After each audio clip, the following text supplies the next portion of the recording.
bienvenue à cette nouvelle édition de Étudiant Worker. Aujourd'hui, nous recevons un chef d'entreprise qui nous présentera son parcours académique et bien évidemment le processus de création de son entreprise.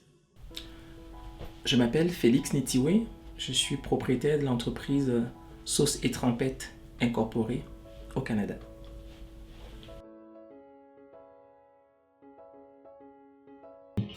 Alors, en 98, j'ai mon bac en littérature à Cotonou au Bénin. Entre 98 et 2000, j'ai fait de la littérature pour jeunes. Il y a une maison d'édition qui s'intéresse à mes œuvres littéraires, donc notamment Edicef à Paris, et donc j'ai publié des œuvres dans des pays de l'Afrique de l'Ouest francophone et au Cameroun. Et en 2001, j'ai décidé d'immigrer pour le Canada, au Québec, en littérature française, parce qu'à cette époque, ils ont besoin des futurs enseignants en français, et je rentre donc à l'Université de Trois-Rivières pour faire une licence en littérature française.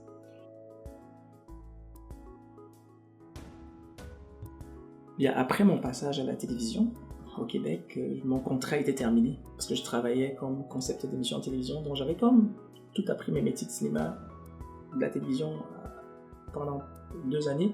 Je pensais que le contrat allait se poursuivre quand malheureusement on me dit qu'il n'y avait plus de contrat. Et donc je me suis retrouvé sans emploi. J'ai donc décidé de prendre 3 mois pour réfléchir à mon avenir. Et c'est à partir de là qu'est m'est venue l'idée d'offrir des sauces. Je ne savais même pas si ça marcherait. Honnêtement, je regardais un peu le marché québécois, je regardais le taux d'obésité, je regardais le fait qu'on consommait mal. Et moi aussi, je consommais beaucoup de sauces là-bas. Et les sauces là-bas sont faites à base de mayonnaise qui sont des calories vides. Donc c'est du gras. Toi. Et comme je n'aime pas la mayonnaise, je me suis donc demandé comment est-ce qu'on ne pourrait pas faire pour créer une entreprise. Et cela veut dire à ce moment-là que je m'auto-emploie seul, puisque s'il n'y a personne qui vous engage, c'est pas évident. La littérature que vous n'avez pas terminée, c'est pas évident. Puis poursuivre les études, ça m'intéressait plus vraiment, aller chercher une maîtrise, tout ça. Et en communication, c'était bon, mais comme la télévision ne m'engageait plus, qu'est-ce qui me restait? C'était soit je reste au chômage et j'attends, ou soit je crée moi-même ma propre entreprise. Et donc voilà comment l'idée de créer cette entreprise alimentaire est arrivée.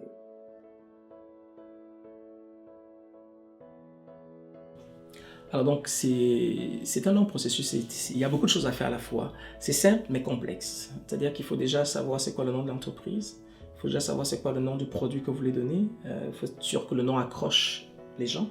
Donc pour savoir si le nom accroche, tu fais un petit sondage, tu proposes plusieurs noms, puis tu vois ce qui ressort. Le plus important dans ce genre de création d'entreprise, c'est de travailler avec ton entourage. Donc j'ai travaillé beaucoup avec mon entourage, donc, et comme j'étais presque le seul noir dans cette ville-là, qui est la ville de Rimouski au Québec, donc c'est plus facile pour moi d'aller emmerder les gens, de leur demander tel nom de produit, que pensez-vous de ça? Donc les gens ont beaucoup retenu la trempette à Barrette au lieu de la trempette à Félix, qui était mon prénom. Donc ils trouvaient que c'était plus exotique Félix, mais les gens étant blancs, peut-être n'achèteront pas. La trempette à Barrette est plus québécois, les gens seraient plus intéressés. Il y avait la conception également de l'étiquetage, donc ce qu'on appelle sur le packaging. Donc j'ai pris mon ordinateur, comme tout bon jeune, je me suis assis, j'ai essayé de designer ce que je voulais avoir comme étiquette. Par la suite, il faut chercher un infographe avec lequel maintenant travailler pour qu'il arrive à sortir ça sur papier. Trouver les contenants, il fallait regarder dans le bottin, appeler les entreprises qui font la même chose que toi. Il faut toujours copier son concurrent. Moi je vous le dis, c'est un des secrets, vous voulez faire quelque chose, regardez ce que fait votre concurrent. Donc je vais voir ce que le concurrent fait, je regarde les contenants qu'il a, je regarde les indicatifs qu'il y a sur le contenant, je cherche la compagnie sur Internet. Et c'est bien parce qu'aujourd'hui, avec Internet, on ne peut plus être un analphabète, on peut tout savoir. Donc vous appelez le fabricant des contenants, les quantités que vous avez besoin par rapport à votre budget. Alors moi, il faut dire que j'ai créé mon entreprise avec un budget très très limité, on parle à l'époque de 2000 $ canadiens. Donc, et par la suite de cela, vous devez trouver vos clients. Une fois que vous avez trouvé le client, vous devez trouver où acheter la mayonnaise, où acheter la sauce tomate, où acheter vos épices. Donc, mais vous trouvez également tout ça sur Internet et vous essayez toujours de regarder dans des marchés environnants où est-ce que vous pouvez trouver matière première. Au début, la matière première coûte cher parce que vous l'achetez en détail. Mais une fois que l'entreprise prend l'ampleur, la matière première revient moins chère parce que vous l'achetez en gros. Donc on s'y prend, je vous dirais de manière essai-erreur, on essaye, on se trompe, on reprend. Et c'est comme ça qu'on arrive à monter tout premier produit qu'on arrive à mettre au magasin. Et aussi, il y a un truc qui est très important aussi, le coût de revient. Ça vous coûte combien votre produit à la fin, quelle est la marge de bénéfice que vous devez en tirer. Donc parfois vous pouvez vendre un produit totalement à perte et c'est par la suite que vous réalisez peut-être que vous devez refaire le travail et de trouver votre marge de bénéfice dedans.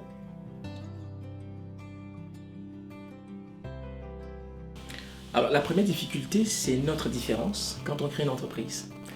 quand vous êtes noir dans un univers de blanc, la première question c'est « je fais comment ?» Il faut savoir qu'il existe toujours l'État met toujours à la disposition de tous les citoyens des moyens pour parvenir. Donc la bonne nouvelle, c'est que parfois, dans les pays occidentaux, il y a toujours un petit département qui est réservé aux immigrants qui entreprennent. Parce qu'ils comprennent quand même qu'on vient de loin, qu'on n'a pas toujours la facilité à tout comprendre. Mais moi, je ne vais pas utiliser ce service. Mais je veux juste dire que ça existe. Pour des gens parfois qui se lancent à la fois au Canada, ça existe sur un département. Vous êtes immigrant, vous allez par là, puis on va vous donner des guides. Enfin, vous prend par la main. Moi, je voulais montrer que j'étais assez intelligent, que je suis allé de l'autre côté, qui est quand même plus difficile. Alors, la première difficulté, c'est bien loin de savoir où se trouvent les ressources. Une fois que vous les avez retrouvées, c'est sur Internet, le gouvernement en offre. Alors maintenant, l'autre difficulté, c'est bien sûr au niveau de l'approvisionnement de vos matières premières. Ça, c'est très complexe parce que c'est avec ça que vous fabriquez votre produit. Donc, vous devez absolument communiquer avec tout ce qui existe comme distributeur, être tout le temps sur Internet, être tout le temps en train d'aller voir chez votre concurrent un peu ce qu'il fait, quitte à ce que vous faites ami. Et moi, dans mon cas, j'ai travaillé chez un concurrent. Je fais une demande d'emploi, j'ai travaillé 2 mois chez un concurrent qui s'appelle Plaisir Gastronomique. Aujourd'hui, il sait que j'ai travaillé chez lui parce qu'il voit mes produits et ça m'a permis de comprendre comment gérer les produits dans le froid. Et l'autre difficulté, parce que vous savez, le plus dur, c'est pas de mettre le produit sur le marché, c'est de le faire connaître. Parce que vous mettez un produit en marché parfait, mais comment le client qui rentre sait que votre produit existe? Alors, il y a tout un travail de communication à faire et ça, c'est le nœud de la guerre, malheureusement, de toutes les entreprises au monde. Vous sortez un produit, tout le monde sort des produits, mais pourquoi tout le monde ne marche pas? Mais parce que ceux qui restent sur le marché sont ceux-là qui ont une excellente communication.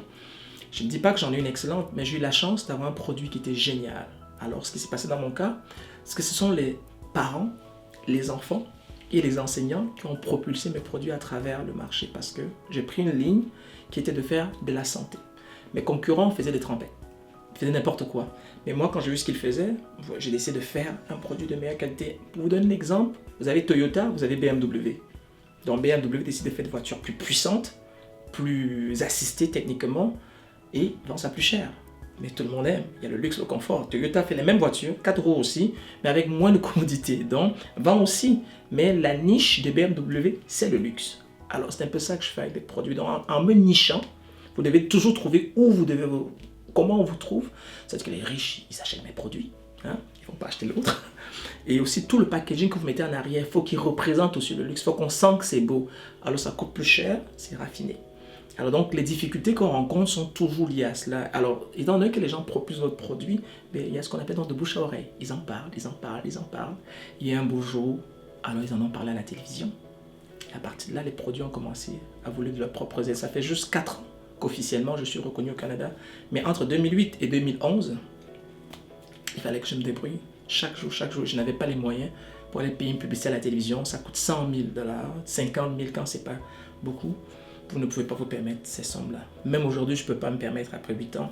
Mais disons qu'à l'avenir, si j'avais les moyens, c'est toujours plus payant d'aller à la télévision. Mais quand on est immigrant, on n'a pas ces moyens-là. Donc soyez très persévérants quand vous partez en affaires. Il y a beaucoup de pièges. Ayez le bagage qu'il faut. Sinon, vous allez abandonner très vite.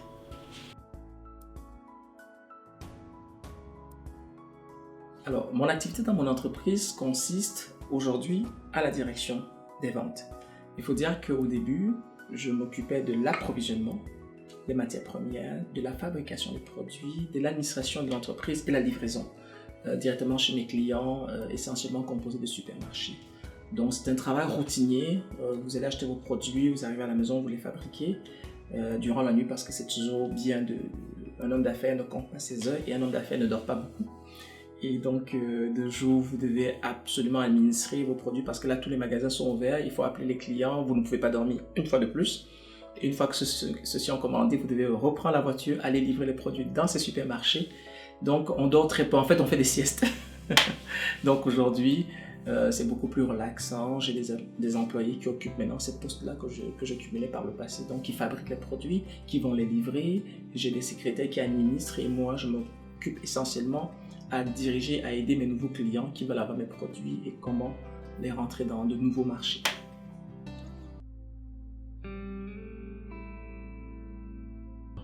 Le conseil que je donnerais à un jeune entrepreneur aujourd'hui est très simple. Il faut d'abord définir le type d'entrepreneur qu'il est. Est-ce qu'il est un entrepreneur par conviction? Est-ce qu'il est un entrepreneur par opportunisme? Par conviction, c'est simple, c'est souvent les corps de métier, comme souvent des ingénieurs, des avocats. Ils n'ont pas le choix que d'ouvrir des bureaux de cabinet. Ils sont entrepreneurs aussi. Et par opportunisme, c'est ce qu'on va voir majoritairement à 75%, c'est ce qui se passe. C'est des gens qui vont répondre à un besoin sur le marché. Alors, quand vous répondez à un besoin sur le marché, à ce moment-là, il y a un travail à faire. C'est d'abord de sonder votre marché. Ne vous fiez pas aux membres de vos familles quand vous voulez les sonder. Allez voir des gens un peu partout, posez-leur des questions. Faites un bon sondage. Vous n'avez pas besoin d'avoir forcément des grands cabinets de communication pour cela. Vous pouvez, à votre niveau, échantillonner des personnes de la classe moyenne à la classe pauvre, à la classe, on va dire, riche. Ça vous permet de voir qu'est-ce que les gens pensent vraiment de votre conseil et de votre produit. Si vous trouvez que chez eux, il y a quelqu'un qui vous dit, c'est souvent ça qui arrive, quelle belle idée, c'est fini. Dès que vous avez cette phrase-là, quelle belle idée, oh, il fallait y penser, oh, c'est génial, vous avez un produit à offrir. Mais toujours protéger votre idée. Il existe des organismes d'État dans chaque pays qui vous permettent de protéger votre idée. Si vous êtes dans le domaine de communication, il en existe des organismes pour ça. Vous êtes dans le domaine de la musique, dans le domaine de l'alimentaire, peu importe le domaine de technologie, il existe des organismes pour protéger votre idée. Parce que n'allez jamais parler de votre idée aux gens alors que vous ne l'avez pas protégée. Il y a toujours quelqu'un qui est plus malin que vous. Puis la personne peut être plus opportuniste puisqu'on est dans les hommes d'affaires justement. On parle d'opportunité et votre idée est piquée. Donc protégez-la toujours et toujours. C'est toujours la première chose qu'on dit aux gens. Protégez votre idée. Une fois que vous l'avez protégée, alors peu importe qui vous l'arrache, vous pouvez toujours prouver que vous l'avez protégée avant la personne et que peut-être la personne vous a entendu parler et a piqué votre idée et en coup vous allez facilement gagner. Alors une fois que ceci est fait, bien évidemment posez-vous bien la question, avez-vous les moyens maintenant? Parce que comme entrepreneur, vous devez savoir que vous allez vivre des moments de galère. On compte 3 bonnes années pour un début et qu'au bout de la 5e année de votre entreprise, qui est une autre année très importante, vous devez déjà être capable de vous offrir un salaire tel que qui sera égal à la personne qui occupe le même poste comme vous dans une entreprise concurrente. Donc, allez demander à votre concurrent combien il gagne en tant que directeur dans sa boîte. Bien évidemment, n'allez pas voir quelqu'un qui est là sur le marché depuis 50 ans, mais regardez un peu son salaire. Si vous voyez qu'il gagne quand même un salaire assez intéressant, regardez la moyenne de ce genre de salaire. Regardez si vous êtes capable de vous offrir ça à vous. Si vous ne pouvez pas vous l'offrir, et ça c'est Bill Gates dans un de ses livres qui m'a beaucoup séduit, c'est que vous n'avez pas encore atteint le point de richesse dans votre entreprise. Parce que si vous êtes le premier salarié et que vous ne pouvez pas vous payer un salaire, dites-vous que vous avez encore beaucoup de travail à faire. Votre produit n'est pas encore rentable. Alors ça, c'est très important. Alors c'est bien qu'on parle beaucoup de 3 ans, mais il y a aussi 3 ans, il y a aussi de 5 ans. Alors donc, et si finalement au bout de 5 ans, vous ne vous offrez pas un salaire, mais peut-être que votre produit n'est pas si waouh que ça, ou que vous avez encore peut-être beaucoup de problèmes à avoir peut-être au niveau des communications, et ainsi de suite. Donc tout ça reste quand même aléatoire selon l'environnement dans lequel vous vivez.